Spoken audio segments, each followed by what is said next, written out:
हार्दिक अभिनंदन है आप सभी श्रोतागणों का मेरे चैनल रागनी सिंह में।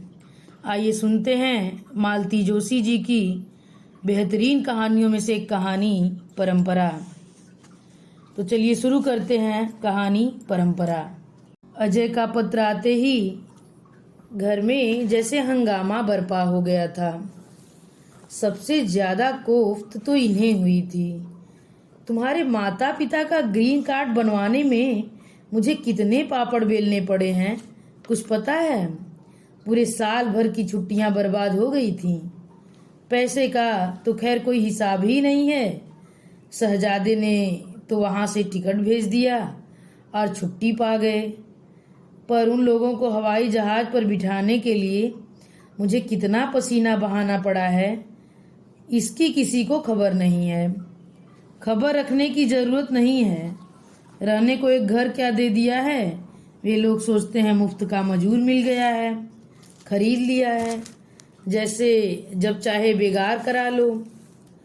पुराने लोग ठीक ही कहते थे, ससुराल हमेशा दूर की ही अच्छी होती है, कम से कम इज्जत तो बनी रहती है।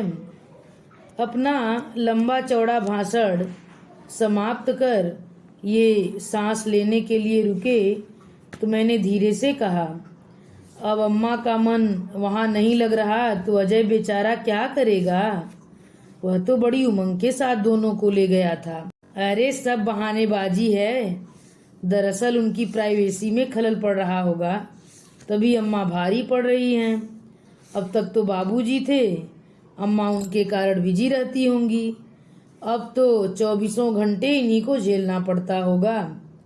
यहाँ तो एक बिना पैसे का कुली बैठा हुआ था, वहां उनके नखरे कौन उठाएगा?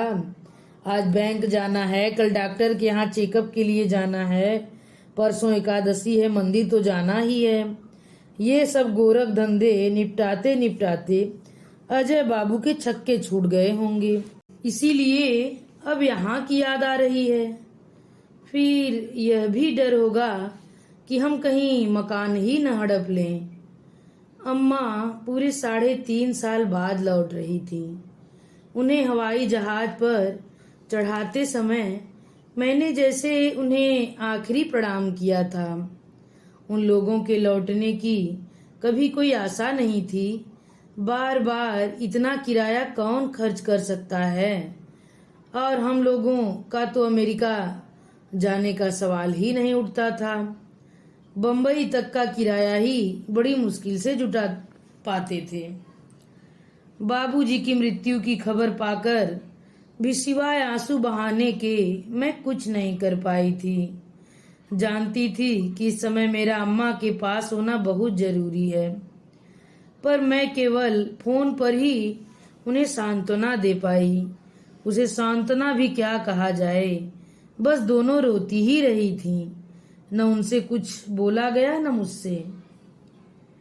तब से बराबर यही सोच बना रहा कि एक दिन इसी तरह अम्मा की भी खबर आएगी, और उस दिन तो कोई साथ रोने वाला भी न होगा।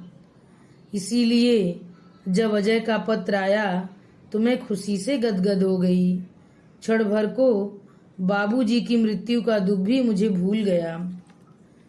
पर मुझे यह देखकर बड़ा दुख हुआ कि घर में कोई भी मेरी खुशी में शरीक नहीं है। इनका गुस्सा तो रह रह कर उफन ही रहा था। बच्चे अलग भुनभुना रहे थे। अम्मा बाबूजी के जाने के बाद मैंने उनकी रसोई में स्टोर रूम बना लिया था। इनके ड्राइंग रूम पर बड़े ने और बेडरूम पर छोटे ने कब्जा जमा लिया था। उन दोनों को अब अपने कमरे छिन जाने का डर हो गया था। दूसरी भी चिंताएं थी। बड़े ने कहा, मामा जी को फोन कर दो कि नानी के लिए एक पोर्टेबल टीवी लेते आएं, नहीं तो यहाँ दिन भर हमारे टीवी के सामने बैठी दूरदर्शन देखती रहेंगी। छोटा बोला, मम्मी अब वो अपना खाना अलग से तो नहीं बनाएंगी ना, नहीं तो इनके लिए दिन भर सौदा लाते लाते मेरी पढ़ाई ही गर्क हो जाएगी। इस बात पर तो मैंने भी गौर नहीं किया था। अम्मा की अलग रसोई का मतलब था कमरे खाली करना। उनका साथ में खाना भी एकदम निरापद नहीं था। मुझे नहीं, पर औरों को ऐतराज होता, 100 बंदिशें लग जाती। एक ही गनीमत थी कि मैंने अम्मा वाला हिस्सा किराए पर नहीं उठाया था। उन्होंने तो बहुत बार कहा था, पर मैंने अम्मा को वचन दिया था। अम्मा ने कहा था, मेरे रहते घर को किराए पर मत चढ़ाना लाली, नहीं तो परदेश में भी मैं बेघर हो जाऊंगी। अच्छा ही हुआ जो मैंने अम्मा की बात रख ली, नहीं तो आज फजीहत हो जाती। वैसे इनकी तरह मुझे भी आशा नहीं थी कि अम्मा लौट आएंगी। उन्हें विदा करके एक तरह से मैं निश्चिंत हो गई थी। कहने को अपने ही माँ बाप थे, पर मन पर एक भार सा था। लगता था जो कुछ भी होना है इनके बेटे के सामने हो, मुझे जवाबदेही न करनी पड़े। अम्मा बाबूजी भी बड़े शौक के साथ गए थे। अपने बेटे बहू के पास जाने का किसे शौक नहीं होता।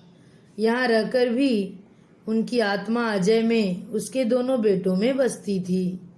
उन लोगों को बड़ी प्रसन्नता थी कि जिंदगी के आखिरी पड़ाव पर वे अपने बेटे के साथ होंगे। पर 6 महीने बीतते न बीतते उनका मोह भंग हो गया। अकेलापन उन्हें घुन की तरह खाने लगा। यहाँ पूरे मोहल्ले की ताई जी बनी थी अम्मा। वहाँ कोई बात पूछने वाला नहीं था, अड़ोस पड़ोस का पता ही नहीं था। सब जैसे कांच की डिबिया में बंद थे। सुबह होते ही सब जैसे पंख लगाकर उड़ जाते, शाम ढले घर लौटते और दबड़ों में दुबक जाते। अपनों का भी यही हाल था। किसी चीज की कमी नहीं थी, पर वे लोग बात करने को तरस जाते थे। दिन भर टीवी के सामने बैठे रहो या दीवारों से सिर फोड़ो। शाम को सब थके हारे लौटते। अजय और नेहा तो फिर भी थोड़ा बतिया लेते थे, पर बच्चों की तो दुनिया ही अलग थी। बाबूजी फिर भी थोड़ा बोल लेते थे, पर अम्मा तो उतनी अंग्रेजी भी नहीं जानती थी। बस हाय हेलो तक का ही रिश्ता था। कोई न मिले तो अम्मा महरी से घंटे गप्पे लड़ा सकती हैं, पर परदेश में तो उसकी भी सुविधा नहीं है। इस संवादहीनता से अम्मा बहुत जल्दी उब गईं और उनका मन अपने चिरपरिचित माहौल के लिए छटपटाने लगा।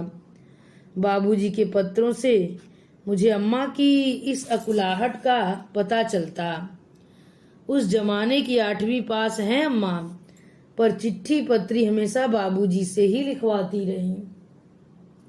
बाबूजी का आखिरी पत्र बड़ा ही हृदय स्पर्शी था। बिटिया, पिछले 35 सालों से दमे से जूझ रहा हूँ। हर बार सर्दी के मौसम में ऐसा लगता है कि बस अब बुलावा आ ही गया है, पर तुम्हारी अम्मा हर बार मुझे यम के द्वार से लौटा लाती हैं। यह उसी के पुड़ियों का फल है कि अब तक सांस ले रहा हूँ, पर इधर जानलेवा ठंड के सामने लगता है कि वह भी हार जाएगी। बाबूजी के हर पत्र में मैंने अम्मा के अकेलेपन को महसूस किया था। बाबूजी की मृत्यु की ओर बढ़ते कदमों की आहट पाली थी, लेकिन किसी दिन मेरी हिम्मत नहीं हुई कि उन्हें वापस बुला लूं। पैसा तो खैर अजय का ही खर्च होना था, पर उसके लिए मेरा 2 पंक्तियों का निमंत्रण भी जरूरी था, पर मैं मौन बनी रही। जिस दिन बाबूजी की मृत्यु का समाचार मिला, मन अपराध बोध से भर गया। लगा हमने जानबूझकर उन्हें मौत के मुंह में धकेल दिया है। लगा कि उनकी मृत्यु वहां की हिमानी सर्दी से नहीं, वरन हमारी उपेक्षा से हुई है। बार बार अम्मा का ख्याल आता, परदेश में उन्होंने कैसे इस वज्रपात को सहा होगा। वह तो एकदम टूट ही गई होंगी, देह से भी मन से भी। उनकी हाथ हाथ भर चूड़ियां और अठन्नी भर बिंदी याद आती और मन कांप उठता। हे ईश्वर, अम्मा वही बनी रहती तो अच्छा था। उनका वह निराभरण रूप मैं कैसे देख पाऊंगी, कैसे सह पाऊंगी। बम्बई जाने का इनका जरा भी मन नहीं था। बोले अम्मा अकेली तो है नहीं, अजय भी साथ आ रहा है और उसका सब देखा भाला है। बेकार पैसे फूकने से क्या फायदा। पर मैंने ही उन्हें ठेल ठाल कर भेज दिया। अजय अकेला होता तो कोई बात नहीं थी, पर इस बार अम्मा साथ थी। वह भी इस हादसे के बाद स्वदेश लौट रही थी। यहाँ की व्यवस्था का भार न होता तो मैं भी साथ चली जाती, पर किसी न किसी को तो जाना ही था। बच्चों को स्टेशन भेजकर मैं घर पर ही प्रतीक्षा करने लगी। भेंट के उस क्षण को मैं जैसे भरसक दूर ठेल रही थी। दरवाजे के सामने टैक्सी रुकी तो मैंने कांपते हाथों और धड़कते दिल से दरवाजा खोला। जब तक मैं बरामदे की सीढ़ियां उतरती, अम्मा गेट खोलकर अंदर आ गई थी। उन्हें देख मन एक अपूर्व आनंद से भर गया। बाबूजी साथ नहीं थे, पर लगा पिछले टैक्सी से जैसे आ ही रहे हों। उनके न होने का एहसास मन से एकदम उतर गया। अम्मा थोड़ी दुबलाई जरूर थी, पर उनमें और कोई फर्क नहीं आया था। मुझे बहुत अच्छा लगा। अच्छा ही हुआ कि यह दुर्घटना विदेश में घटी, नहीं तो यहाँ तो घर में इतने सारे लोग थे, इतना सारा काम था कि अम्मा के गले लगकर ठीक से रो भी नहीं पाई। इतने दिनों में शायद अम्मा के भी आंसू सूख गए थे, लेकिन यह मेरा भ्रम था। दोपहर को जरा सा एकांत और फुर्सत मिलते ही उनका बांध टूट गया। आंखें गंगा जमुना की तरह बह निकली। सिसकियों के बीच उन्होंने बाबूजी के अंतिम क्षणों का वर्णन किया। यह भी बताया कि कैसे वे अपने मिट्टी के लिए, बच्चों के लिए तड़प रहे थे। फिर अम्मा ने उनकी अंतिम इच्छा के बारे में बताया।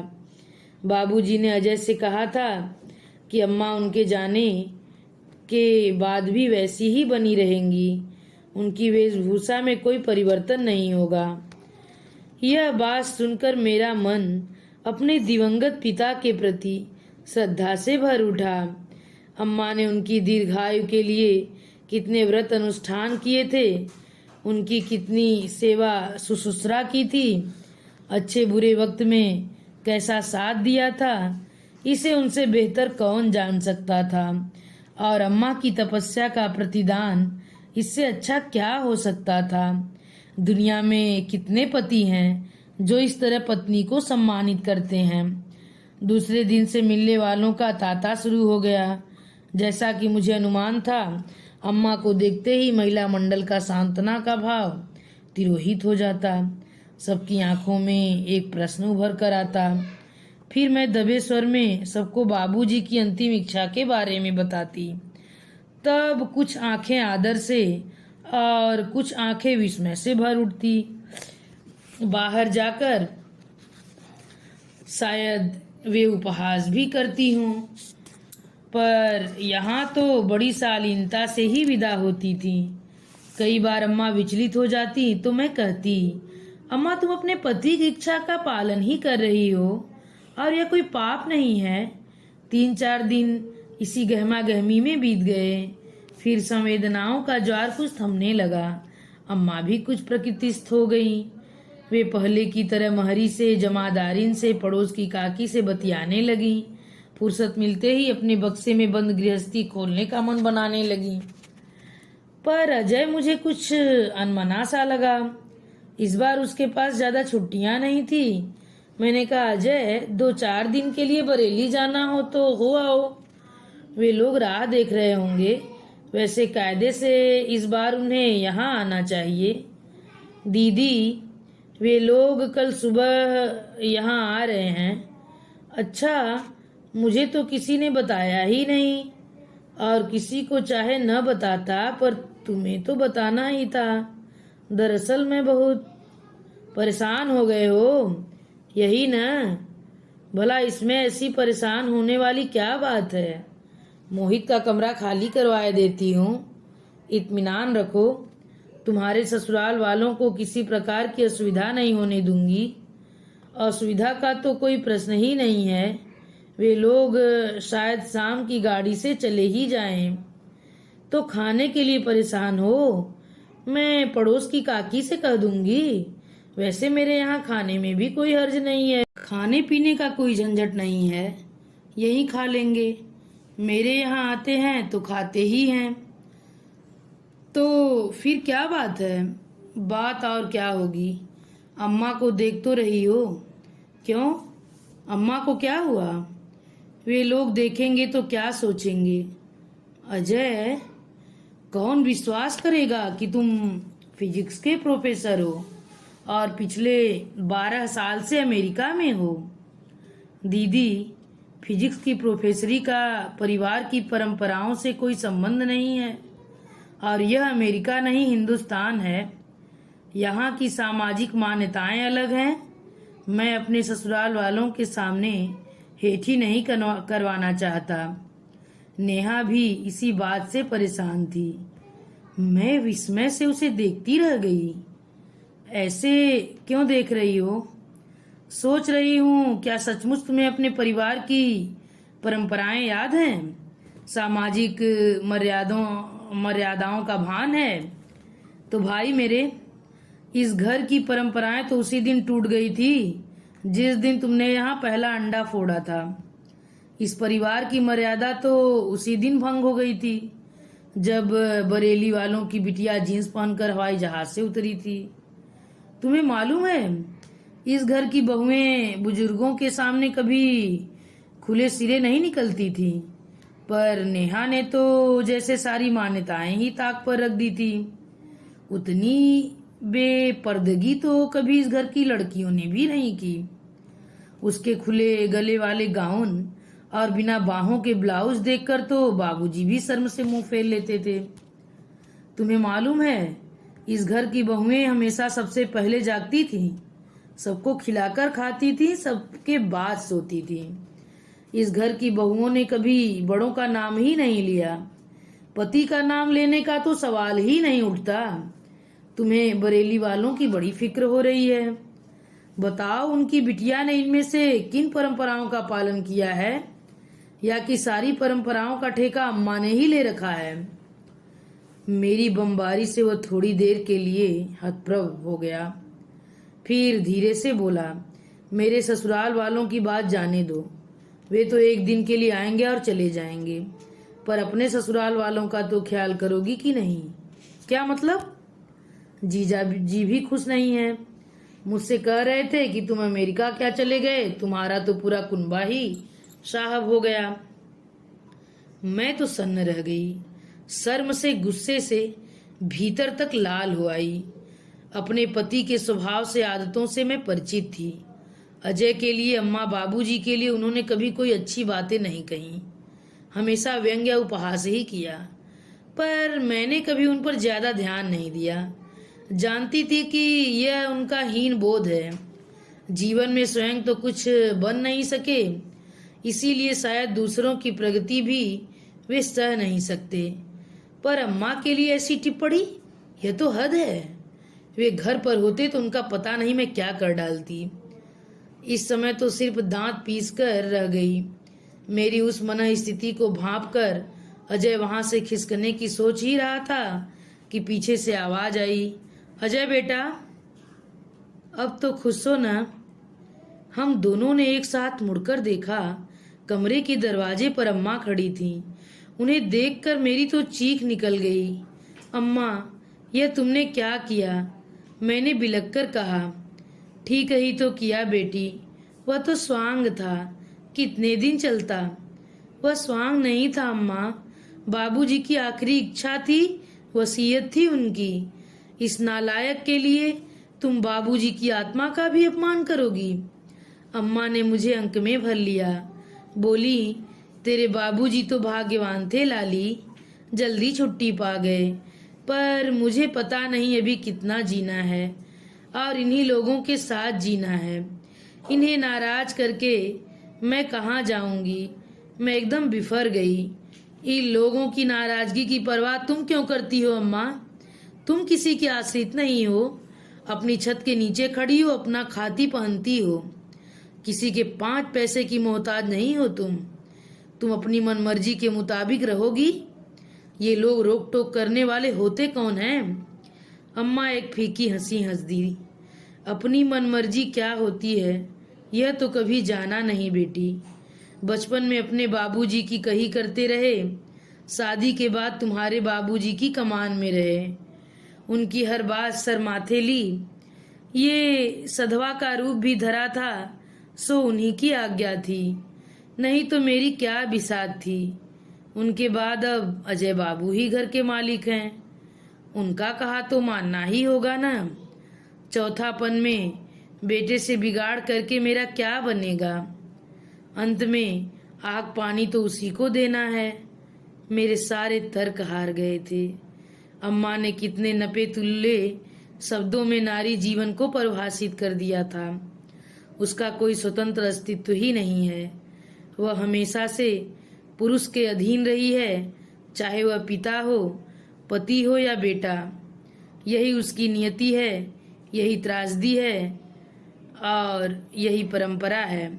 कहानी सुनने के लिए आप सभी लोगों का बहुत बहुत धन्यवाद। अगर यह कहानी आप लोगों को पसंद आई हो तो कृपया कमेंट करके ज़रूर बताइए और मेरे चैनल को सब्सक्राइब और लाइक शेयर करना मत भूलिए। धन्यवाद।